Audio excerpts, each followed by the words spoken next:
이더리움, 저는 지금 아주 긍정적으로 보고 있습니다. 비트코인 차트가 건재하고 이더 현물 ETF 누적 순유입이 전고점을 돌파했으며 비트파이넥스 이더비트롱 급증, 심리적 저점 신호까지. 지금 이더리움 상황이 어떻게 흘러가고 있는지 오늘 자세히 분석해 드리겠습니다.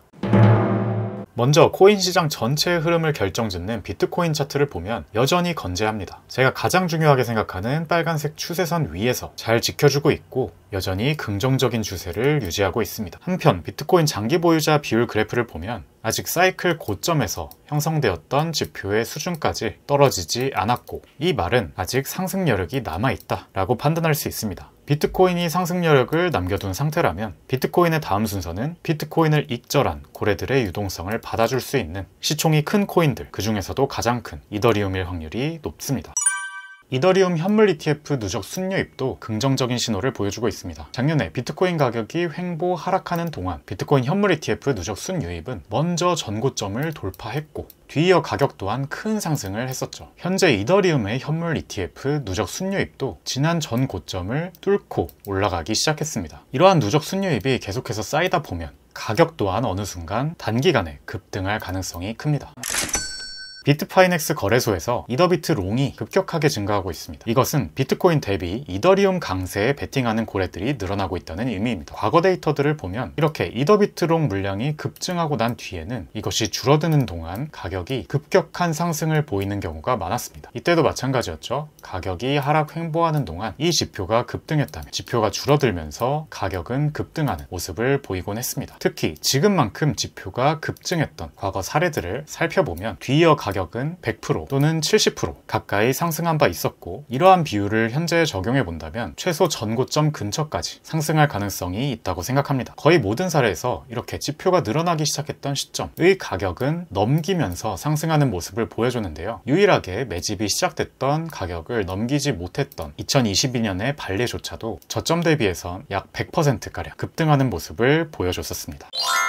현재 알트코인 투자자들의 심리 상태는 매우 부정적입니다. 이더리움에 대한 온갖 욕설과 조롱이 난무하고 있고, 일부에서는 이번 상승장에서 알트장이 아예 없을 것이다, 심지어 이미 상승장은 끝났다 라는 이야기까지 나오고 있습니다. 이 때문에 기존의 알트 홀더들 일부는 이탈 중이고, 신규 진입을 노리는 투자자들은 지금 사는 것이 맞나 고민은 하지만 아직 매수를 망설이고 있는 상황입니다. 하지만 과거 비트코인 사이클을 떠올려보세요. 지금과 같은 심리 상태였을 때가 저점일 가능성이 높았습니다. 제가 지난 영상에서 말씀드렸듯이 원래 많이 오르곤 했던 2월에 부진한 모습을 보인다면 오히려 개인 투자자들은 더 지쳐 떨어져 나갈 것이고, 따라서 다가올 3월을 더 긍정적으로 볼 수 있습니다. 특히 객관적인 데이터들이 반등을 가리키는 데 반해 대중 심리는 부정적일수록 더 큰 기회인 경우가 많았습니다.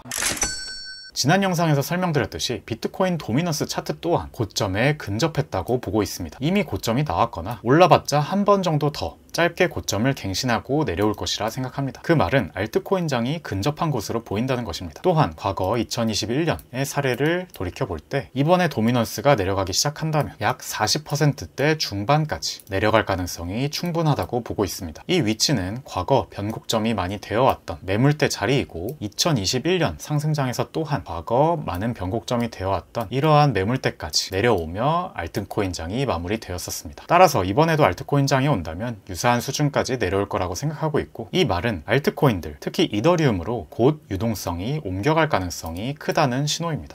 이더리움 차트를 보면 단기적으로는 이렇게 긴 아랫꼬리가 형성되었기 때문에 이 아랫꼬리를 채우러 내려갈 가능성도 있습니다. 하지만 저는 그렇다 해도 크게 신경 쓰지 않을 겁니다. 제가 만약 현금이 많은 상태였다면 이렇게 매수했을 겁니다. 현재 가격대에서 3분의 1 매수, 저점 부근까지 내려왔을 때 3분의 1 매수, 그리고 저점이 살짝 깨진다면 나머지 3분의 1 매수, 이렇게 분할 매수로 접근하는 것이 큰 무기가 될 수 있습니다. 가장 최저점을 찾아서 한 번에 다 들어가려 하지 않고 이렇게 분할 매수하는 방법을 사용하는 것이 좋다고 생각합니다.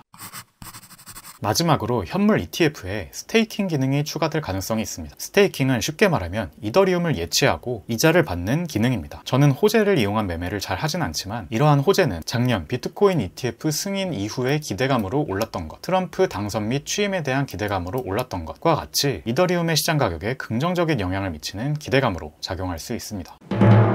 오늘 영상 정리하겠습니다. 비트코인 차트가 건재합니다. 또 온체인 데이터 상으로도 상승 여력이 남아 있습니다. 이더리움 현물 ETF 누적 순유입이 지난 고점을 선행 돌파했습니다. 가격도 상승이 뒤따라올 가능성이 있습니다. 비트파이넥스 이더비트롱이 매집되고 있습니다. 과거 통계를 볼 때 강력한 상승 신호였습니다. 심리적 부정 상태, 이는 오히려 기회로 작용하는 경우가 많았습니다. 비트코인 도미넌스 현재 고점에 가까우며 이내 유동성이 알트코인으로 이동할 가능성이 높습니다. 이더리움 ETF의 스테이킹 기능 추가 기대감, 이러한 기대감은 가격에 긍정적 영향을 미칠 가능성이 있습니다. 결론적으로 저는 지금 이더리움을 긍정적으로 보고 있습니다. 그리고 시드의 일부를 이더리움에 배분했고 그대로 홀딩하고 있는 상태입니다. 이후에도 중요한 변동이 있으면 유튜브 영상, 텔레그램을 통해 빠르게 공유 드리겠습니다. 지난 영상에서도 좋은 댓글들 감사했습니다. 직투였습니다. 감사합니다.